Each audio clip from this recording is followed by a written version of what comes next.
Good morning all of you. आप सभी का एक्सलेंट ऑनलाइन क्लासेज में वेलकम है। मैं रविंदर सर आज आप सबके लिए झारखंड सरकार द्वारा स्नातक स्तर की परीक्षा के लिए नागपुरी भाषा की न्यू सिलेबस जारी की गई है। मैं उसके बारे में आपको डिस्कस करने जा रहा हूँ। आइए आप बिल्कुल एक एक करके सारी बातों को ध्यान से सुने और समझें। सबसे पहले आप समझने का प्रयास कीजिएगा कि झारखंड में स्नातक स्तर की जो भी परीक्षा होगी उसके लिए पेपर आपको जो 2 होगा उसमें देखिएगा कि क्षेत्रीय भाषा और जनजातीय भाषा को रखा गया है। क्षेत्रीय भाषा और जनजातीय भाषा को शामिल किया गया है। उसमें कई भाषाएं हैं जिसमें आपको वैकल्पिक तौर पर आपको कोई एक भाषा का चयन करना है। यदि आप नागपुरी भाषा का चयन किए हैं तो आइए एकदम बिल्कुल यह सेशन आपके लिए बहुत ही महत्वपूर्ण होने जा रहा है, क्योंकि आने वाला जो परीक्षा होगी आप अगर सिलेबस को अच्छे तरीक़े से समझ पाते हैं कि मुझे क्या पढ़नी है और कहाँ से पढ़नी है तो आपको ज़रूर तैयारी करने में आसानी होगी। आप आइए एक एक बात को समझिए। सबसे पहले आप इस बात को समझिए कि आज से कुछ दिन पहले झारखंड सरकार एक नई सिलेबस जारी की है नागपुरी भाषा के लिए। लेकिन भाई इसके पहले 1-2 साल पहले से ही नागपुरी भाषा की पुरानी सिलेबस जारी थी जिसमें फेरबदल किया गया है। अगर आप तैयारी पहले से कर रहे होंगे तो निश्चित रूप से पुरानी सिलेबस को आपने कंप्लीट भी किया होगा। लेकिन अब डरिए नहीं, नया सिलेबस आई है, लेकिन उससे भी आपको हम आसान तो नहीं कर सकते हैं लेकिन जटिल भी नहीं है। आप तैयारी आराम से कर सकते हैं, पहले खाली आपको समझने की आवश्यकता है। सबसे पहले आप देखिए कि नागपुरी भाषा की जो पुरानी सिलेबस थी उसमें क्या था भाई, तो उसमें मात्र आपको पढ़ने के लिए 5 प्रकार के पुस्तक को ही रखा गया था। लेकिन अभी फिलहाल जो नया सिलेबस है उसमें बदलाव कर दी गई है और मैंने पुस्तक को संख्या बढ़ाया गया है। आप देख सकते हैं कि पहले मात्र 5 पुस्तक थी, लेकिन भाई अभी पुस्तक की संख्या बढ़कर के कितना हो गई है, 11 हो गई है। मतलब अब तैयारी करने के लिए आपके पास आपके टेबल पर 11 पुस्तक दिखना चाहिए। अब सबसे पहले आप ये देखिए कि पहले 5 पुस्तक कौन थे। देखिएगा, नागपुरी सदानी व्याकरण जो खंड क के लिए सफिशिएंट था एक किताब, आप उसको पढ़ते आसान एग्जाम देते। लेकिन अब बदलाव कर दी गई है। नंबर 2 देखिएगा, नागपुरी लोक साहित्य डॉक्टर अनुज जी का है, बनक्योरा भागवन। आप अच्छे तरीक़ा से इसका तैयारी भी किए होंगे, बड़ी मज़ेदार कविता और कहानी इसमें था। लेकिन चलिए कोई बात नहीं, सब बदलाव हो चुका है। अंगना नागपुरी लोक संगीत, अपनी 5 पुस्तक को पहले से पढ़ते आ रहे होंगे। लेकिन भाई अब सरकार अचानक क्या की है कि सभी चीज़ों को बदलते हुए नागपुरी भाषा के सिलेबस को भी क्या कर दिया है, पूरा तरीका से बदली है। तो आप इसको सारा चीज़ को आप फिर से बार देखिए। अब क्या है कि नागपुरी भाषा को पढ़ने के लिए जो व्याकरण होगा आपको उसमें 3 पुस्तक को रखा गया है। नागपुरी सदानी बोली का व्याकरण, नागपुरी सदानी व्याकरण, नागपुरी भाषा का व्याकरण। पहले 1 थी, अब 3 हो गया। फिर देखिएगा आगे है नागपुरी लोक साहित्य, पढ़ना था पहले भी आज भी है। नागपुरी का लोक संगीत नया लगा दिया भाई। अब देखिएगा जो 6ठा होगा नागपुरी कवि और उनका काव्य,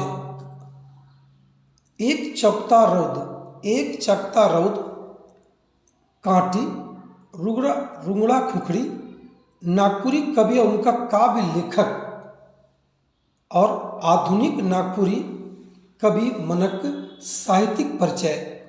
कवि है बाबू, कवि का साहित्यिक परिचय हम लोग को पढ़ना है।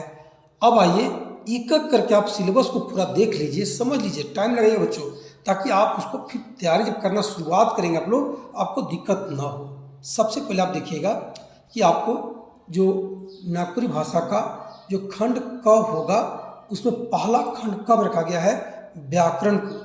आप देख सकते हैं कि वर्ण विचार, संज्ञा, सर्वनाम, लिंग, वचन, कारक, विशेषण, काल, क्रिया, समास, अव्यय, वाच्य, वाक्य भेद, विपरार्थक शब्द और उनार्थक शब्द माने पर्यायवाची शब्द, इन सबको आपको पढ़ना है। लेकिन भाई इनको पढ़ने के लिए आपको देख सकते हैं 3 पाठ पुस्तक को शामिल किया गया है।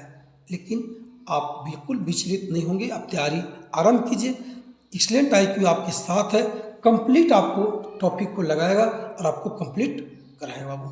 बस देखते रहना है, आप लोगों को जुड़े रहना है।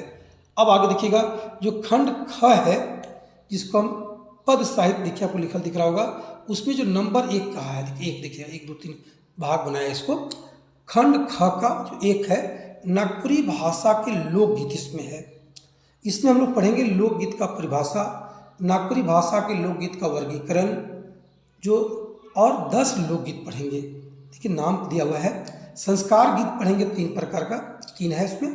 पर्व त्योहार गीत पढ़ेंगे 3, श्रम गीत 1 पढ़ेंगे, बाल गीत 1 पढ़ेंगे, ऋतु गीत 1 पढ़ेंगे और समान गीत आपको 1 पढ़ेंगे। लेकिन भाई इस पढ़ने के लिए जो आपको पुस्तक की आवश्यकता पड़ेगी, देखिएगा नागपुरी लोक साहित्य डॉक्टर अनुज जी का है और झारखंड का लोक संगीत देखिएगा डॉक्टर गिरधारी गंजू गिरिराज जी का है। तो ये 2 पुस्तक अगर आपने परचेज कर लिया या करेंगे बच्चों, तो आपको 6 टॉपिक जो है आपको आराम से पूरा हो जाएगा। अब देखिएगा आगे जो नंबर 2 है, शिष्ट कविता। शिष्ट और लोकगीत में थोड़ा सा लोक कथा में अंतर होता है बाबू। शिष्ट कहा गया जिसका कवि रचनाकार का जानकारी हो कि भाई इस टॉपिक को किसने रचा है, किसने लिखा है, उसको लोग शिष्ट कहते हैं। तो शिष्ट गीत और कविता देखिएगा, कविता भी आपको 10 पढ़ना है और गीत भी आपको 10 पढ़ना है। आप देख सकते हैं कि कौन कौन सी आपको कविता पढ़नी है, आराम से आप उसको देखिएगा। जागा जागा बिरसा तोरी याद में, नागपुरक भाईमन, जेठ मास आती, तुलसी और कैक्टस, तोर बेतरा में, नावा सालक नावा गीत, गांव कर साँझ, मुलक भारत, जगत जननी। ये 10 कविता है भाई। 10 क्या है भाई, ये 10 देखिए क्या रहा, कविता रहा। उसके बाद आपको 10 गीत भी पढ़नी है।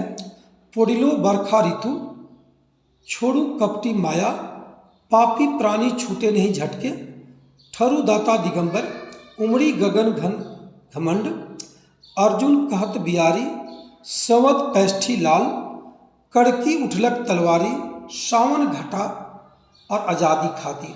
ये 10 कविता और 10 गीत आपको पढ़नी है। हाँ भाई, इसके लिए जो पुस्तक रखा गया है नागपुरी कवि और उनका काव्य डॉक्टर विश्वेश्वर प्रसाद जी का है। ये 10 कविता भी है और 10 गीत है। इसको आप आराम से इसको पूरा करेंगे। अब देखिएगा जो खंड ग होगा, ग उसमें कहा जा रहा है, देखिएगा गद्य साहित्य में जो नंबर 1 रखा गया है नागपुरी लोक कथा। नागपुरी भाषा की कोई 10 लोक कथा, एक कोई जरूर है लेकिन आपको नाम दिया गया, मत डरिएगा जी कोई पढ़ना है नहीं भाई, उसका 10 का नाम रखा गया है। आप देख सकते हैं 10 को नाम क्या क्या है। कंगन और चूड़ी, भाग्य कर खेल, दुसुट भेड़ा, मैना और बूट, बेलमैत रानी, कमल और केतकी, चोचा चरई और राजा, छोटकी रानी, बनिहारिन कर बेटा और बिंदुलिया रानी। ये आपको 10 कहानी है जो आपको पढ़ना है। हाँ, इसके लिए आपको एक किताब रखा गया, देखिएगा नागपुरी लोक साहित्य डॉक्टर अनुज जी का है। आप उसको पढ़ेंगे। ये 10 कहानी आपको कंप्लीट करना है भाई। उसके बाद देखिएगा अगला शिष्ट कथाएं, जो पुस्तक का नाम है आपको देखना होगा। 3 पुस्तक इसके लिए रखा गया है। अब तीनों पुस्तक में से मिला करके 8 कहानी आपको पढ़ना, 8 कथा है। एक चकता रो देखिएगा, बिंजिया देखिएगा, रदी कागज है, क्रिसमस पर साँझ है, भेटांग डहर है, भोटांग डहर, मन पूरन है, भाई है और मांदी है। ये भाई ये जो 8 कथा आप देख रहे हैं शिष्ट कथा है, क्योंकि इसकी रचनाकार का देखिए बगल में आपको नाम लिखा हुआ है। तो इसके लिए आपको क्या करना होगा, 3 तरह की पुस्तक आपको देखनी होगी। देखिएगा कितना आसान है। एक चकता रो जो किताब है शकुंतला मिश्र और डॉक्टर उमेश चंद्र तिवारी जी का संकलन किया हुआ है। कांटी किसका है, बीपी केसरी जी का है। रुंगड़ा खुपड़ी किसका है? गिधाराम गंजू का है। ये 3 पुस्तक अगर आप पढ़ते हैं भाई तो आपको ये 8 कहानी आपको मिल जाएगा इसी के अंतर्गत में। चलिए अब देखिएगा, एक नाटक पढ़ना है आपको आगे चल के, डॉक्टर विश्वनाथ शाही का, और इसको लिखने वाले हैं डॉक्टर विश्वेश्वर प्रसाद केसरी, मतलब बीपी केसरी। बहुत अच्छा है, मजेदार नाटक है। लेकिन हाँ, आपको बता रहे ना, पुस्तक की संख्या कुछ भी क्यों हो, मत डरना एकदम नहीं है, क्योंकि बहुत आसान है। नागपुरी आपको बता दूं कि बस 1 टाइम पढ़ना है, और दूसरा जैसी प्रैक्टिस हम शुरू करेंगे आपको सारा चीज़ जो भी इसका फैक्ट होगा आपको समझ में आ जाएगा और टिक भी लग जाएगा। चलिए उसके बाद देखिए भाई कितना आसान है। साहित्यिक निबंध, मतलब कुछ लेखक कवि के बारे में आपको परिचय लिखना है। नागपुरी भाषा के नहीं 8 साहित्यकारों का जीवन परिचय पढ़ना है, एकदम बिल्कुल उनके बारे में जानना है। आप देख सकते हैं प्रफुल्ल कुमार राय के बारे में, मृत्युंजय नाथ शर्मा के बारे में, कवि रत्न शारदा प्रसाद शर्मा जी के बारे में, सहनी उपेंद्र पाल नहन के बारे में, और डॉक्टर बीपी केसरी के बारे में। आप देख सकते हैं और हैं 3 होगा नाम, देखिएगा। नईमुद्दीन मिर्दाहा के बारे में जानना है, डॉक्टर गिधाराम गंजू गिराज के बारे में, और डॉक्टर कुमारी बसंती के बारे में। 8 साहित्यिक लोगों का आपको परिचय जानना है, लिखना है। लेकिन भाई देखिए, इसके लिए भी आपको 2 तरह के पुस्तक को रखा जा रहा है। देखिएगा, नागपुरी कवि और उनका काव्य लेखक डॉक्टर विश्व प्रसाद केसरी जी का है। आधुनिक नागपुरी कवि मनक साहित्यिक परिचय संग्रहकर्ता और संपादन किया है वृंदर कुमार महतो जी। एकदम आराम से इन चीज़ों को आप देखेंगे।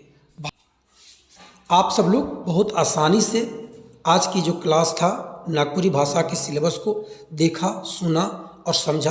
आप सब लोग को मेरी ओर से बहुत बहुत धन्यवाद, और मुझे विश्वास है कि आप लोग नागपुरी भाषा को चयन करेंगे और तैयारी में लग जाएंगे। देखिए, नागपुरी भाषा और भाषा की तुलना में कई गुना ही आसान है, बस क्योंकि ये जो इसकी जो लैंग्वेज है, इसको जो लिखने की कला है, वो हम लोग के जीवन से बिल्कुल टच करता है, जीवन से जुड़ी हुई बातें रहती है। इसलिए इसको पढ़ना ही आसान नहीं है, बल्कि बहुत दिनों तक, कुछ दिनों तक कहा जाए, इसको स्टोर करके रखना भी आसान होता है। तो आप बिल्कुल इसको माने अध्ययन में लग जाएंगे और आसानी से पूरा करेंगे। चलिए, सारे लोग को मेरे ओर से बहुत बहुत धन्यवाद। अगर ये सेशन आपको अच्छा लगा हो तो इसको आप शेयर कर दें, सब्सक्राइब कर दें और अपने मित्रों को भी बताएं।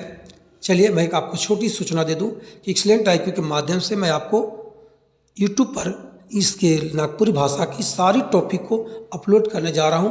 आप आसानी से 1 बाय 1 करके सारे टॉपिक को देखें, सुने और समझें और लाभ उठाएं। बहुत बहुत धन्यवाद। That's all. ओके।